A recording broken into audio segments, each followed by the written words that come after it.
चलो शुरू हो चुका है। तो हम लोग ये पढ़ रहे थे, याद क्यों, कुछ याद है कहाँ तक पढ़े थे? हम्म? भूल गए हो सब? माइक चालू है कि बंद?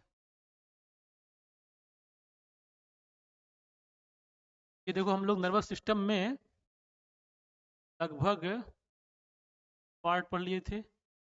ये ब्रेन, इसको पढ़े थे ना? पढ़े थे, ये वाला ही पढ़े थे। फाइनल कार्ड भी पढ़ लिए थे, है ना? हाँ, ये कैविटी पढ़ लिए थे।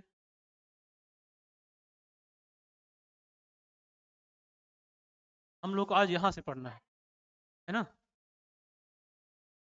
ये है, देखो स्पाइनल नर्व। अब थोड़ा सा पहले ध्यान से समझ लेना, ये स्पाइनल नर्व किसका पार्ट है? अगर हम लोग बात करें तो ये हम लोग पढ़े थे ना पिछली क्लास में कि एक होता है central nervous system. Central nervous system के मतलब कह लो हम लोग की नर्वस सिस्टम के दो पार्ट था। एक था सीएनएस और एक था पीएनएस, है ना? सेंट्रल में इसमें क्या क्या आया करता था? इसमें दो पार्ट था ना, एक था ब्रेन और एक था स्पाइनल कार्ड, है ना? ये दोनों हम लोग पार्ट पढ़े थे। ब्रेन में कितने पार्ट होते हैं, इसमें सभी पार्टों का अलग अलग फंक्शन क्या होता है। फिर ये स्पाइनल कार्ड पढ़े थे।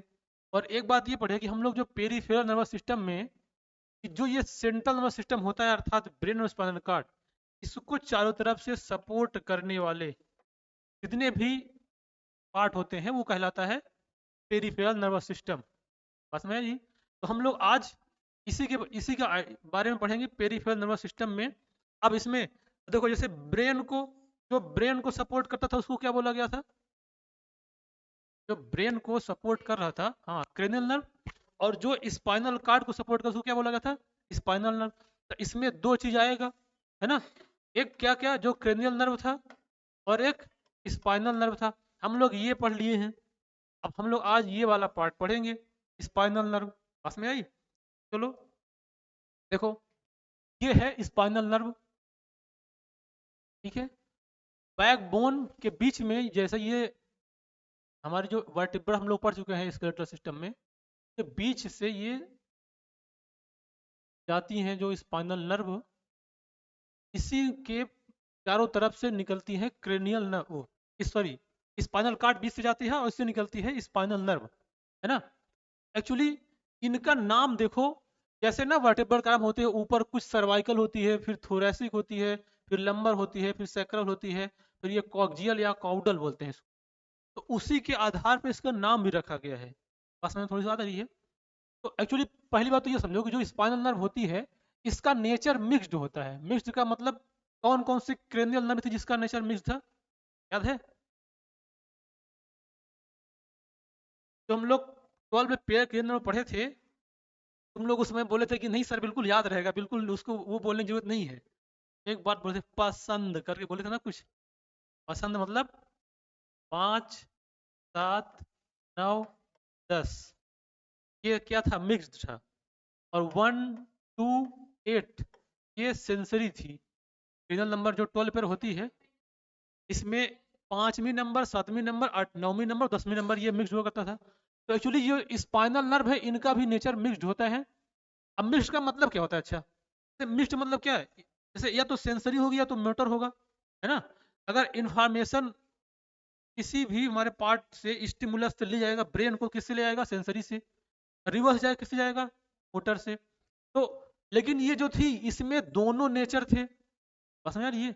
इसी तरह से जो भी इसमें स्पाइनल होगी लगभग ये मोस्टली मिक्स टाइप की होती है, मतलब ये सेंसरी भी होती है और मोटर भी होती है ना?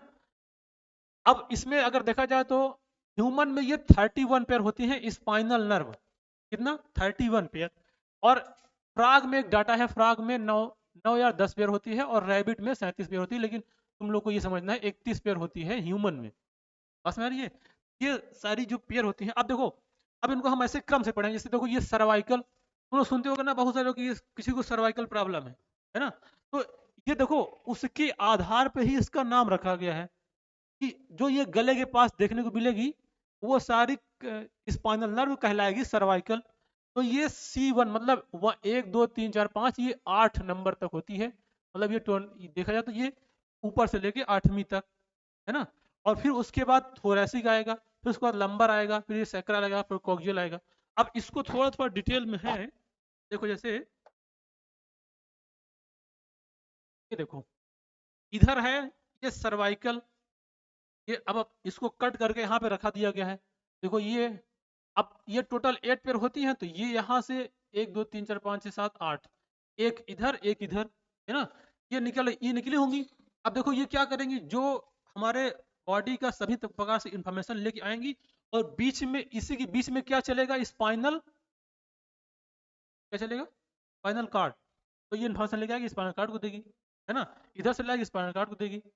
तो ये जो ऊपर वाली है ये सर्वाइकल है, ये कितना होती है, 8 पेयर होती हैं। अब इसके बाद देखो ये थोरैसिक है, ये थोरैसिक देखो ये यहाँ से लेके ये 12 तक, मतलब ये T1 T2 T3 एक इधर, तो ये टोटल कितना होती है, 12 पेयर थोरैसिक होती हैं, ठीक है। अब ये इसके नीचे है, मतलब इसको मैं बगल में दिखाएगा, लेकिन ये इसके नीचे ये वाला है ना। अब उसके बाद ये लंबर है, ये लंबर देखो ये L1 L2 L3 L4 L5 है ना। तो ये एक इधर, तो 5 पेयर की ये होती हैं, बस में आ गई। अब उसके बाद देखो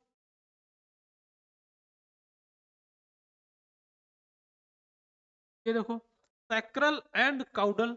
अब सैक्रल में देखो ये दिख रहा है, ये ऊपर वाला ये लंबर वाला पार्ट था उसका कटा हुआ है। अब यहाँ पे ये सैक्रा वाला पार्ट, यहाँ से जो दिखेगी ये सैक्रा वाली पार्ट है, और सबसे नीचे जो होती है ये वाली जो उधर निकली है, कहाँ गई, ये कोक्सियल ग्लैंड, ये केवल एक होती है, बस में आई।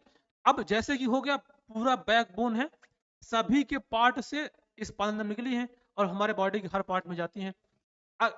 अक्सर लगभग लोगों का ये वाली प्रॉब्लम हुआ करता है, कई बोलते हैं ना कि मेरे बैकबोन प्रॉब्लम हो गया, जब जांच होता है तो L1 L2 L3 बोलते हैं कि दब गई है ना। तो इन्फॉर्मेशन पैर में देखो, पैर काम नहीं करता, कभी कोई पैर शून्य पड़ जाता है, तो उस पर ये देखने को मिलता है।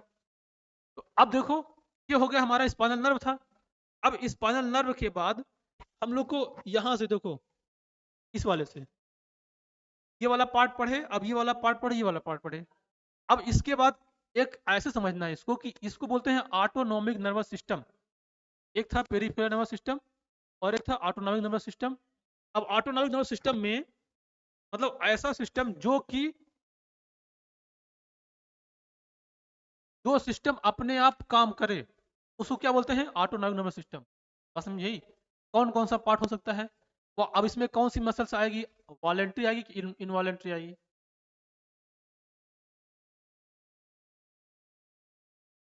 ऑटोनॉमिक होगा, वॉलेंट्री आएगी कि इनवॉलेंट्री आएगी, ऑटोमेटिक वॉलेंट्री होगा। जो ऑटोमेटिक चलेगा वो वॉलेंट्री होगा कि इनवॉलेंट्री होगा, वॉलेंट्री तो हमारे मन से चलता है ना, अगर ऑटोनॉमस होगा तो इसमें इनवॉलेंट्री वाली आनी चाहिए ना, समझ में आई। अब देखो ऑटोनॉमिक नर्वस सिस्टम जो होगा, देखो अब ऑटोनॉमिक सिस्टम ऐसी मसल होगी जैसे स्मूथ और कार्डियक मसल, कार्डियक मतलब हार्ट वाली मसल और स्मूथ मसल। अब देखो इसमें से कुछ ऐसे हमारे बॉडी के अंदर ऐसे चेंजेस देखने को मिलेगा, कुछ इसके तरह काम करेगा। इसमें दो पार्ट होगा, एक सिंपैथेटिक नर्वस सिस्टम और एक पैरासिम्पैथेटिक नर्वस सिस्टम। अब देखो हमने बताया कि जब ऑटोनॉमिक नर्वस सिस्टम होगा तो बहुत सारी एक्टिविटी हमारे अंदर अपने आप कंट्रोल होती है। तो एग्जांपल हमने बताया कि मान लो ग्लूकोज की मात्रा हमारे अंदर बढ़ गई है ना, तो ब्रेन को सिग्नल जाएगा। अब ब्रेन क्या करेगा, सिग्नल भेजेगा। एक होती है पैनक्रियाज ग्लैंड, उससे सिग्नल भेजेगा, उससे निकलेगा इंसुलिन, और वो इंसुलिन ग्लूकोज जो बढ़ा हुआ है उसको ग्लाइकोजन में कन्वर्ट करेगा और इसको ले जाके भेज देगा लीवर में, स्टोर कर लेगा, तो ग्लूकोज की मात्रा कम हो गई। ये हम कुछ कर नहीं रहे, अपने आप हो रहा है ये, बस में आ रही है। तो ये सारी चीजें इस तरह की जितनी भी चीजें होगी वो सब ऑटोमेटिक अपने आप कंट्रोल होगी।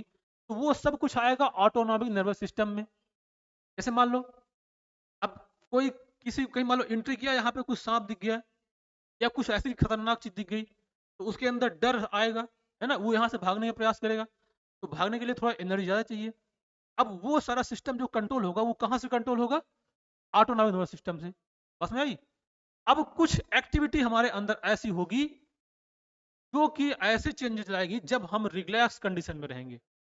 एक रिलैक्स कहो चाहे इसको ऐसे कहो कि अगर हमारे अंदर फेवरेबल कंडीशन है, फिर मतलब जैसे मान लो हम यहाँ बैठे हैं, अब हमको पानी, लाइट, टेम्परेचर एकदम सब मेंटेन है ना? अगर हम यहाँ बैठे हैं, पानी, लाइट, टेम्परेचर सब कुछ मेंटेन है, जब सब कुछ मेंटेन है तो उस समय क्या होगा कि उसको हम लोग कहेंगे फेवरेबल कंडीशन। बात समझ आई? अब फेवरेबल कंडीशन में ऐसा देखने को मिलेगा कि इसमें इन दोनों में सिस्टम में काम करेगा। अब जब फेवरेबल कंडीशन आएगा तो उसमें कौन सा सिस्टम काम करेगा? एक दूसरा सिस्टम। कभी ऐसा आएगा कि नहीं, हमको बहुत पीड़ा है लेकिन फिर भी हम काम किए जा रहे हैं, मेरा काम करने का मन नहीं है फिर भी हम काम किए जा रहे हैं, मेरा पढ़ाने का मन नहीं है फिर भी हम पढ़ा रहे हैं। उस समय दूसरा सिस्टम काम करेगा। समझ में आई? जैसे हम एक एग्जाम्पल दिया करते थे, हमारे घर में फंक्शन है, मेरा पूरी बॉडी थक चुकी है लेकिन हमको काम करना है ना, हमको काम करना ही है, तो उसको बोलते हैं वो उसमें ये दोनों सिस्टम काम करेंगे। अब देखो किसमें कौन सा सिस्टम काम करेगा उसको थोड़ा समझो। अच्छा पहले देखो, ये जो यहाँ पे जो हमने बताया कि ये एएनएस होता है जो ऑटोनॉमस नर्वस सिस्टम है, ये दो टाइप होगा, एक होगा सिंपैथेटिक नर्वस सिस्टम और एक होगा पैरासिम्पैथेटिक। जानते हो जो ये पैरासिम्पैथेटिक कंडीशन है ये रिलैक्स कंडीशन में काम करेगा और ये वाला जब इमरजेंसी कंडीशन में काम करेगा। रिलैक्स मतलब ये कि अगर अभी हम आराम से बैठे हैं, जो चेंजेस हो रहे हैं वो सारा काम रिलैक्स कंडीशन में होगा। बस में आ रही है? अब इसके बाद देखो ना, हंसी क्यों ना, तुम फिर से हंसने लगे, तुमको हाईलाइट होना है क्या? हाईलाइट होना तो बताओ, यहाँ पे बुलाए तुमको हाईलाइट। तो देखो parasympathetic nervous system relax condition में काम होगा और जब कोई इमरजेंसी आएगा तो ये वाला सिस्टम काम करेगा। बात समझ रही है? लेकिन दोनों कंडीशन क्या होगा? ऑटोनॉमिक नर्वस सिस्टम, मतलब अपने आप कंट्रोल होगा। अब देखो इसको देखो, अब ये दोनों सिस्टम कैसे बने होते हैं, यहाँ पे देखो ये ब्रेन है, इसके पार्ट में देखो इधर इधर दिखाया गया है कि ये सिंपैथेटिक नर्वस सिस्टम है और इधर दिखाया गया है ये पैरासिम्पैथिक नर्वस सिस्टम है। तो देखो कभी ऐसा भी हो सकता है कि मेरा मेरा हार्ट बीट बढ़ गया हो तो ब्रेन उसको भी पढ़ेगा और उसको कंट्रोल करेगा। तो इधर देखो कुछ ऑर्गन बने हैं, इधर भी कुछ ऑर्गन बने हैं। बस अभी इस फिगर से इतना चीज समझना है कि जो सिंपैथेटिक नर्वस सिस्टम है उसका ये सिनेप्टिक गैंग्लिया बोलते हैं, इधर नाम लिखा हुआ है सिंपैथेटिक गैंग्लिया या सिनेप्टिक गैंग्लिया बोलते हैं। ये इसके एकदम पास में होता है, मतलब जो इसको कंट्रोल करने वाला है, ये जो स्पाइनल कार्ड है इसके पास में से लगा हुआ है, यहाँ से चीजों कंट्रोल की जाएगी। लेकिन जो पैरासिम्पैथिक नर्वस सिस्टम है वो इसके पास ना होकर सभी ऑर्गन के पास में ज्यादा होते हैं। बात समझ आ रही है? तो ये इसको पैरासिम्पैथेटिक नर्वस सिस्टम थोड़ा सा इससे दूर होगा और ऑर्गन के पास होगा। अब ये सब रिपोर्ट किसको करेंगे? ब्रेन को, और ब्रेन फिर उसी तरह हिसाब से काम करेगा। बात में आ गई? अब देखो, अब इस इमेज से तुम बस इतना ही समझना था कि इसका सिस्टम सिंपैथेटिक का इसके पार्ट्स में होते हैं कुछ स्पाइनल कार्ड के पास में, और इसका जो पैरासिम्पैथिक नर्वस सिस्टम होता है वो इससे दूर होता है थोड़ा सा। अब देखो इस टेबल से अब ये समझेंगे कि कौन पार्ट मतलब क्या क्या काम करते हैं, किस समय कौन एक्टिव होते हैं। तो देखो बड़ा नहीं होगा ना, दिख रहा है ना तुम लोग को? देखो अब यहाँ पे लिखा है ये सिंपैथेटिक और ये पैरासिम्पैथेटिक। अब देखो इसमें एग्जांपल प्यूपिल, देखो हमने बताया था कि पैरासिम्पैथेटिक कब काम करता है? जब हमारा रिलैक्स कंडीशन, मतलब हमारा कंडीशन जब फेवरेबल होगा तो। और ये कब काम करेगा? जब इमरजेंसी कंडीशन होएगा तब। अब देखो प्यूपिल जो होती है वो डायलेट हो जाएगी। प्यूपिल समझते हैं किसको बोलते हैं? जो हमारी आंख है इसके ऊपर से, जैसे ये देखो ना, ये आई है अगर, तो इसके बाहर से जो ये कवरिंग रहती है ये वाली प्यूपिल कहलाती है। तो अगर ये डायलेट हो गया, डायलेट होने का मतलब थोड़ा सा दूर चले जाना ना, कंट्रैक्ट होना मतलब कंट्रैक्ट हो जाना। तो देखो इमरजेंसी कंडीशन में ये क्या होगा? डायलेट होगा, और जब रिलैक्स रहेगा तो ये कंट्रैक्ट होगा, मतलब बताया ये कंट्रैक्ट कंडीशन में है। तो इसमें यही समझना है कि कौन किस कंडीशन में क्या होता है। अब देखो टीयर सिक्रीशन, अगर इमरजेंसी है तो रोना नहीं आएगा, समझ गए?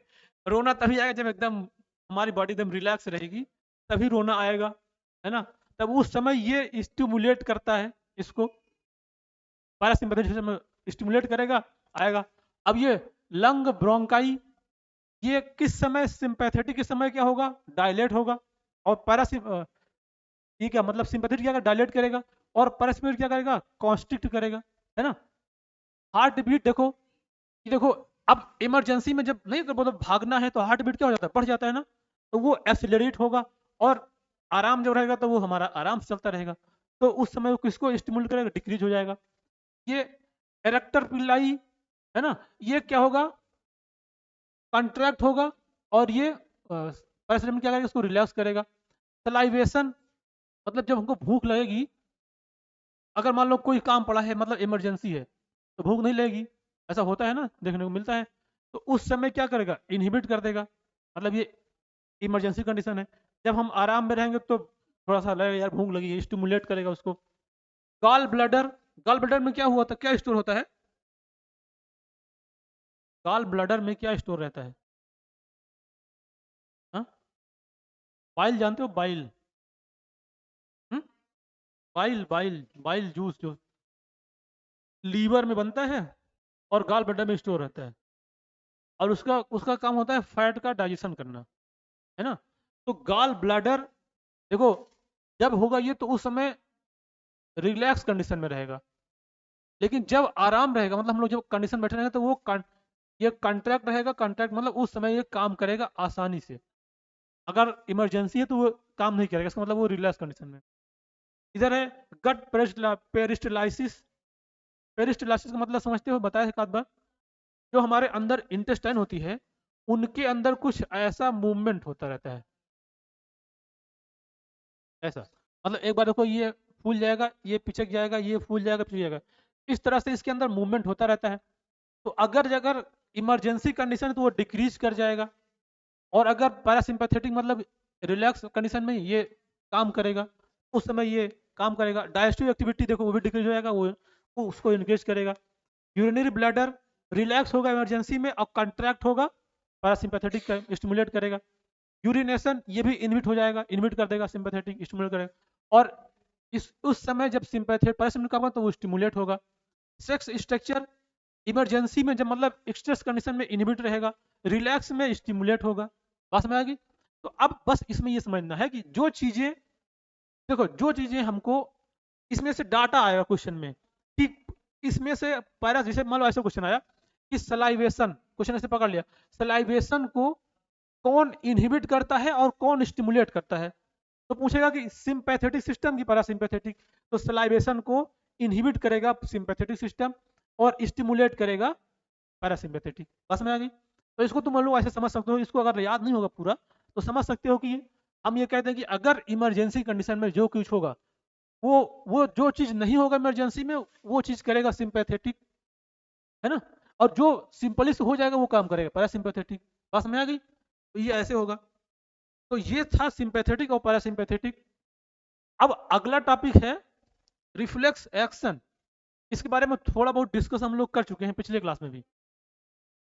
बहुत जटिल टॉपिक नहीं है ये। देखो, इसमें क्या होता है रिफ्लेक्स में, जैसे मतलब ना तुरंत तुरंत रिस्पांस करो, मतलब क्वेश्चन ना बोलने पाए आंसर बोल दो। ऐसा तब होगा, ऐसा कब हो सकता है? अब पता कब होगा? जब तुम लोग कई बार उसको रिवीजन करोगे, या कई बार उससे उस प्रोसेस से गुजरे होगे। मान लो आधा क्वेश्चन बोले, तुम लोग अगर क्वेश्चन पढ़े होगे, बोलोगे ये इसका आंसर ये आएगा, है ना? तो रिफ्लेक्स एक्शन हमारे बॉडी में एकदम क्विक रिस्पांस देता है, तुरंत। अब देखो, इसमें इसमें हमको ये समझना है कि रिफ्लेक्स एक्शन कैसे काम करता है। कि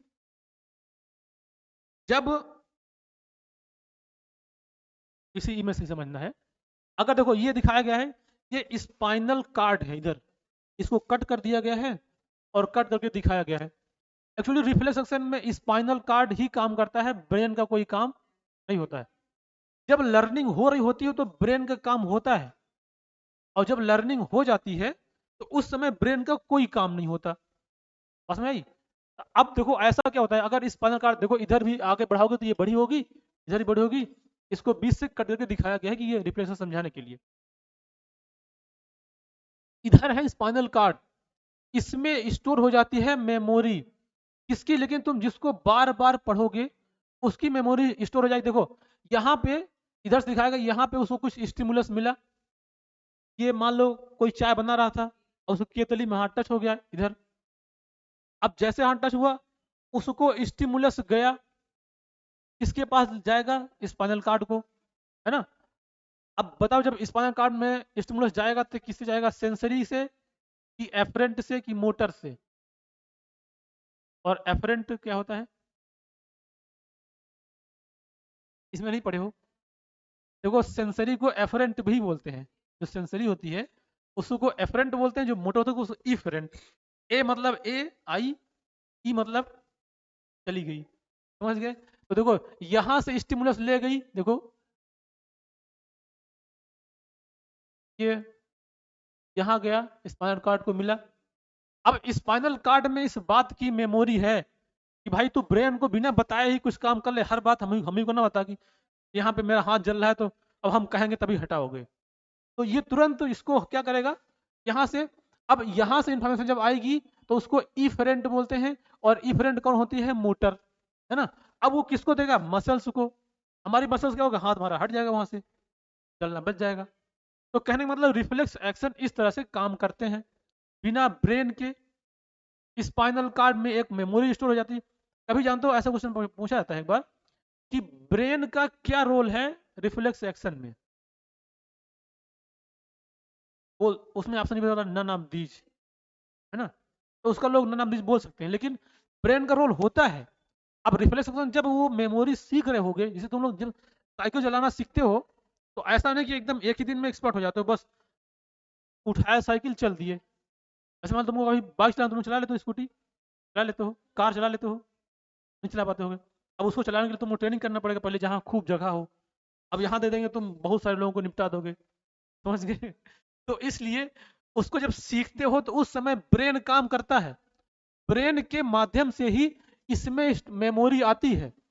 लेकिन जब सीख जाते हैं तब ब्रेन का काम खत्म हो जाता है। जैसे जब बच्चा छोटा रहता है तो उसके मम्मी पापा उसको केयर करते रहते हैं ना कि अभी छोटा है, मम्मी जहाँ ले जाएगी जाएगी ले जाएगी। और जब बड़ा हो जाएगा तो हाँ ठीक है अब बच्चा समझदार हो गया, इसको छोड़ दो, कहीं भी जाएगा हमारे भरोसे पे है, कुछ करेगा, कर सकता है, वापस घर आ सकता है, मतलब इतना समझदारी आ गई है ना, मतलब उसके अंदर खुद मेमोरी आ गई है। तो इस ये होता है रिफ्लेक्स एक्शन। अब देखो ये एनसीईआरटी में आपके ये डायग्राम दिया गया है, एनसीईआरटी बुक में, इसलिए इसको हम दिखा दिए। ये एक नी जर्क रिफ्लेक्स है, जो अपना ऐसे कभी पैर, मतलब इस तरह से बैठ जाओ सीट में, पैर ऐसे नीचे झुला के, और यहाँ पे ऐसे स्टिमुलस दोगे ना तो ऐसे थोड़ा सा ये ऐसे से मूव करेगा, समझ गए। इसको नी जर्क रिफ्लेक्स एक्शन बोलते हैं। तो ये भी उसी तरह काम करता है। इसमें ब्रेन को, सॉरी, स्पाइनल कार्ड को सिग्नल जाएगा और वापस देगा। और यहाँ पे जैसे कोई ऐसे मूव स्टिमुलस देगा, मतलब ऐसे ठोकेगा, अब हैमर लेके मत ठोकने लगना, नहीं टूट जाएगा।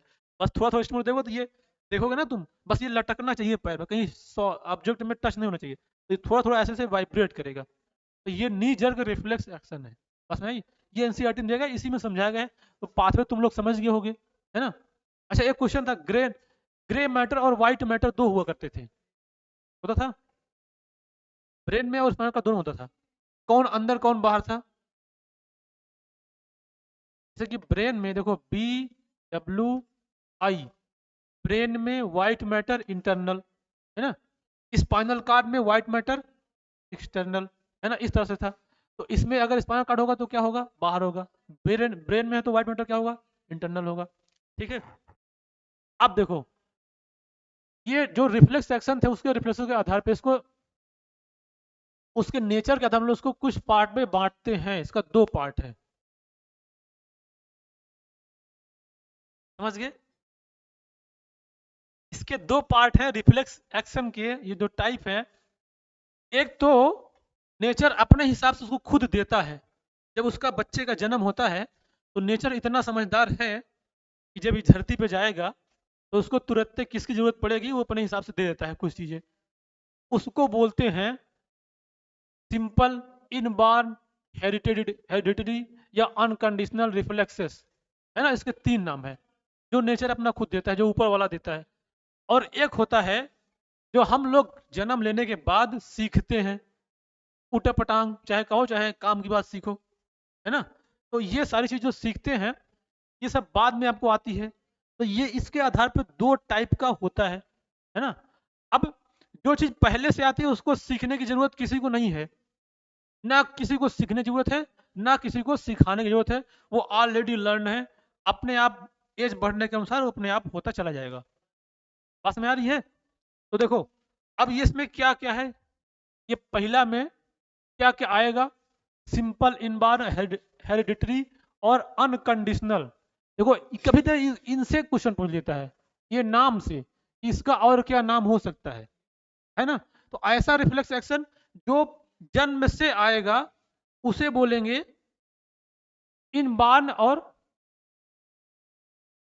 सिंपल हेरिडिटरी और अनकंडीशनल। मतलब उसमें अनकंडीशनल मतलब इसमें कोई कंडीशन की जरूरत नहीं है, कोई सीखने की जरूरत नहीं है, कोई किसी कोई सिखाने की जरूरत नहीं है। तो वो सारा अनकंडीशनल में आएगा।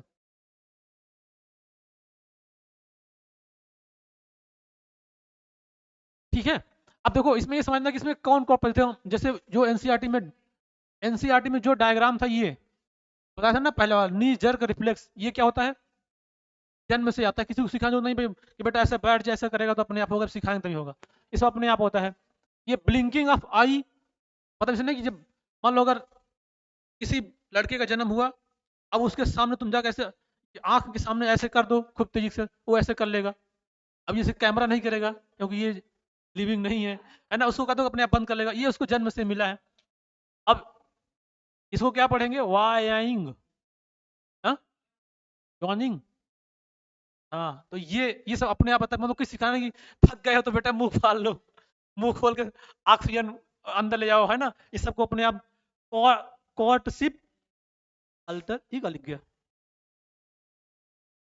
ये यहाँ पे होगा अट्रैक्शन इन अपोजिट सेक्स, है ना। इसका मतलब ये होता है, ये भी जन्म से ही आता है, किसी को सिखाने की जरूरत नहीं पड़ती इसमें, समझ गए। और ये ब्रेस्ट फीडिंग, है ना, ये भी होता है। स्वेटिंग, टीयर सिक्रीशन, रोना धोना, है ना, अपने आप जन्म से आता है, जैसे हुआ तुरंत, है ना। ये क्या है, क्या पढ़ेंगे इसको, चालू मतलब कुछ भी होगा तो अगर मुंह में गया है तो कोई बोलेगा नहीं कि अभी रुके रहो, सीख सीख लेना तभी घटकोगे, तो अपने आप चला जाएगा, है ना। छींकना, है ना। बर्ड माइग्रेशन जानते हो तुम लोग, बर्ड माइग्रेशन जानते हो, अभी संगम में देखने को मिलेगी, आ गई होंगी, अब जाओगे तो बहुत सुंदर सुंदर पक्षी आती हैं। वो उनका भी ना, उनको जन्म से उनको सिखाता नहीं है, और माइग्रेशन ना बहुत दूर दूर तक होता है, और उनका बहुत उनमें माइग्रेशन बहुत सारा स्टडी किया गया है कि कोई पक्षियां ऐसी ना जब उड़ती हैं तो एक बार कम से कम जितना किलोमीटर है वो पूरा रुके उड़ के आती है, समझ गए। ब्रीडिंग, ये सारी चीजें क्या है, अपने आप होता है। अब देखो ये कुछ हैं जो कि अपने आप सीखा जाता है, सिखाया जाता है, सारी कुछ। ये देखो, ये पढ़ना रोज सिखाते हैं तुम लोगों को, है ना। लिखना रोज सिखाया जाता है, टाइपिंग, ये सारी चीजें रोज सिखाई जाती है। ये अगर गाड़ी चलाना होगा, ये देखो सबसे इंपॉर्टेंट काम, है ना, इसको रोज सिखाया जाता है। तैरना, साइकिलिंग, कंप्यूटर ऑपरेशन, ये सारी चीजें चलाए। अब देखो ये वाला इंपॉर्टेंट है, इसमें कभी कभी लोगों को कंफ्यूजन हो जाता है, समझ गए। ये मतलब देखो ये एक्वायर्ड में आता है, क्योंकि जानते हो क्यों, जब बच्चा छोटा था उसको नहीं पता होता कि ये इसमें क्या स्वाद आएगा ना, जब तुम खाओगे एक बार जानोगे तभी स्वाद मिलेगा। तो ये देखो कभी कभी लोग उसको बोलते हैं कि ये जन्म से मिला है, लेकिन ये जन्म से नहीं मिला है, इसको बाद में लोग सीखते हैं, ठीक है। तो एक रशियन साइंटिस्ट थे, उनका नाम था इवान पॉवलोव। इन्होंने ही इस पे एक्सपेरिमेंट किया था। इन्होंने कुत्ते पे एक्सपेरिमेंट किया था, तुम लोग सुनो इसका एक्सपेरिमेंट। जानते क्या करते थे, क्या करते थे, उनके घर में कुत्ता पाले थे, वो उसको बुलाते थे और एक बेल लिए थे, वो बेल बजाते थे। हाँ उसको खाना आग नहीं, जब उसको देते थे खाना तो बेल तो उसका सलाइवेशन होने लगता था। तो बुलाते, बेल बजाते, शुरू हो जाता है, फिर बुलाते, एक दिन आगे बेल बजा दिए लेकिन खाना नहीं दिए, फिर भी उसका सिलेक्शन हो गया। तो इससे पता है कि जब तक सीख गया है तब या तभी तुम्हें पता चला है जो स्मेल स्मेल हुए क्या बोलते हैं, स्मेल है जो टेस्ट जो का, और ये सब किससे थ्रू आता है, क्या बोलते हैं, सीखना, लर्निंग बिहेवियर ये, ठीक है। अब देखो ये दोनों चीज होगा, एक एक्वायर्ड और एक जो नेचुरल था जो सिंपल, ठीक है। अब देखो अगला नर्व एंड नर्व फाइबर्स के बारे में। अब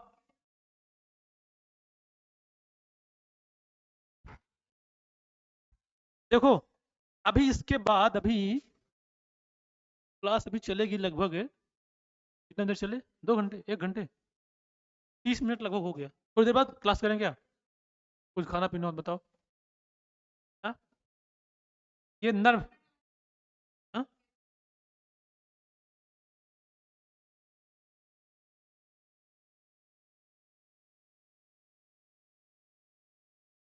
खत्म कर देने, सुनो बस।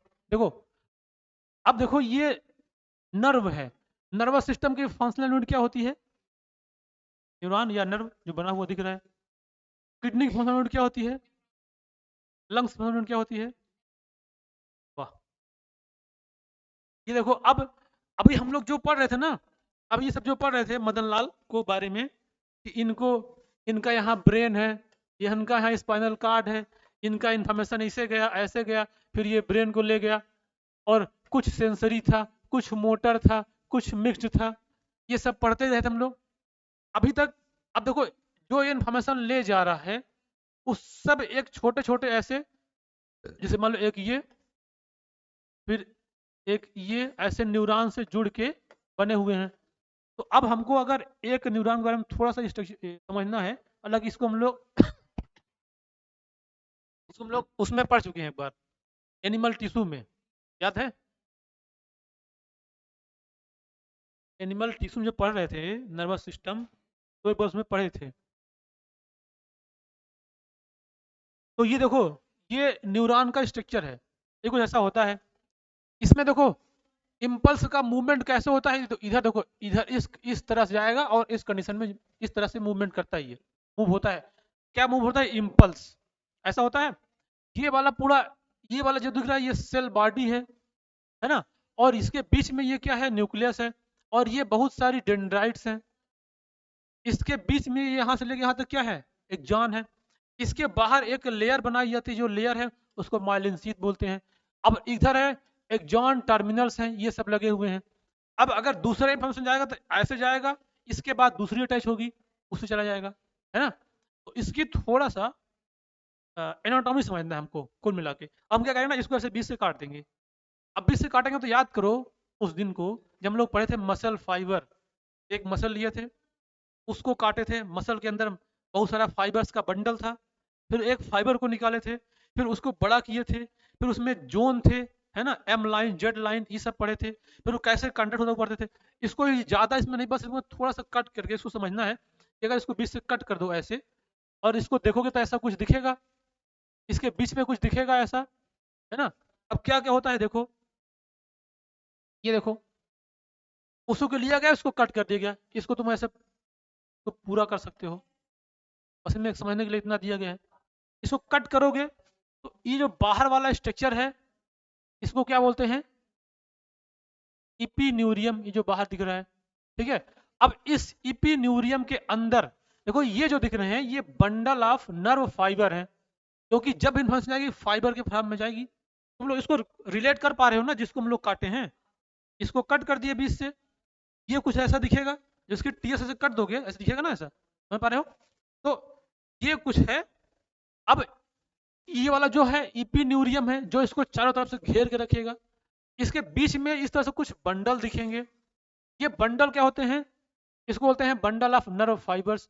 और इस बंडल के अंदर भरा होता है ये, अब देखो एक ये फाइबर, एक ये फाइबर, एक ये फाइबर, ये ये अलग अलग इंडिविजुअल फाइबर है।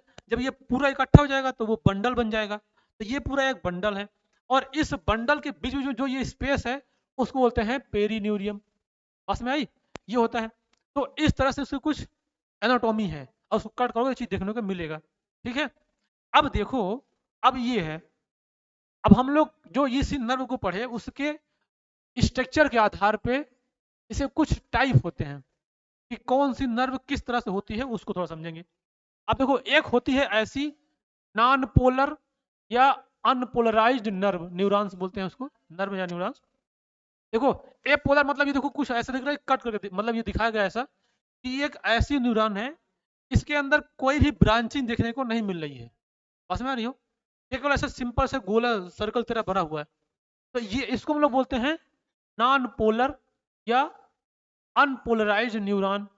ये एक हाइड्रा होता है, हाइड्रा प्लांट एक एनिमल,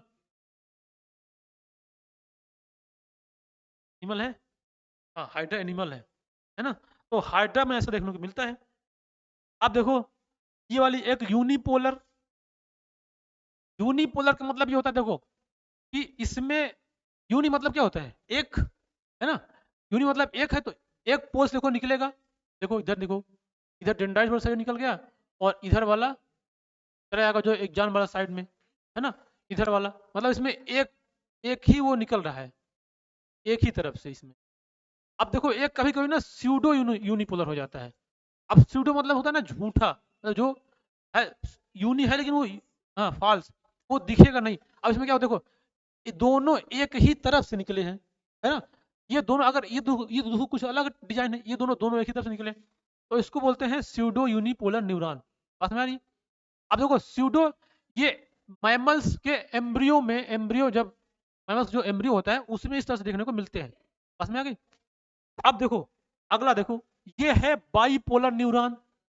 अब देखो, बाईपोलर न्यूरॉन मतलब दिख, इसमें क्या हो गए, दोनों तरफ निकला होगा अपोजिट साइड में, इसके इधर एक्जान और इधर डेंड्राइट्स वाला पार्ट, है ना? तो इसको बोलते हैं बाईपोलर न्यूरॉन। देखो, ये नोज, रेटिना इन आई, इंटरनल ईयर, इन सब चीजों में देखने को मिलेगा इस तरह का न्यूरॉन, है ना? समझ आ रहा है? अब इसके बाद ये वाला देखो, ये होता है मल्टीपोलर। अब मल्टीपोलर में क्या होगा, बाईपोलर गायब हो गया क्या? अच्छा पढ़ ली बाईपोलर। हाँ, मल्टीपोलर में देखो क्या होता है, यहाँ पे एक्चुअली मल्टीपोलर हम लोग की बॉडी में अक्सर मल्टीपोलर पाया जाता है। देखो ये होता है ना, ये पूरा सेल बॉडी जो भी पहले दिखाए थे। अब इसमें देखो, यहाँ से ईयर, इधर इधर इधर बहुत सारा टेंडाइन निकला है एक तरफ से, तो ये क्या कहलाएगा, मल्टीपोलर। अगर ये बहुत सारे टेंडाइन निकले हैं और फिर ये जान जाके इधर ये इंड, एक जॉन टर्मिनल है जिसको इंड बोलते हैं एग्जान का, ये निकला हो, तो ये क्या कहलाएगा, मल्टीपोलर, है ना? अब तो ये तीन टाइप होते हैं। अब ये मोस्ट ऑफ द इसमें होते हैं जो मोटर न्यूरॉन होते हैं। मोटर का मतलब कि मोटर का क्या काम हुआ करता था, इंफॉर्मेशन को लेके, कहाँ, हाँ ब्रेन से इफेक्टर के पास इंफॉर्मेशन स्टिमुलस को मिलेगी इसके थ्रू, सेंसरी के थ्रू। तो जितने भी मल्टी पोलर होते हैं वो सारे मोटर होते हैं। बात में आ गई? तो मोटर होंगे, इन्फॉर्मेशन लेके आएंगे। तो ये कुछ इसका पार्ट थे। तो हम लोग आज यहाँ तक इसमें पढ़ लिए ब्रेन का स्पाइनल नर्व और ये नर्व के कुछ पार्ट। अब हम लोग इसके अगले वाले लेक्चर में ये पढ़ेंगे कि जो ये नर्व है ना, ये जो नर्व है, इसके अंदर नर्व का इम्पल्स, ध्यान समझो, इसके अंदर जो इन्फॉर्मेशन यहाँ से आई फिर ऐसे जाएगी, तो वो किस तरह से जाएगी उसकी मैकेनिज्म है थोड़ी सी। इसके अंदर कुछ कंसंट्रेशन कहीं बढ़ेगा, कहीं ज्यादा होगा, कहीं पोलराइजेशन होगा, कहीं डीपोलराइज होगा, कहीं रिपोलराइज होगा।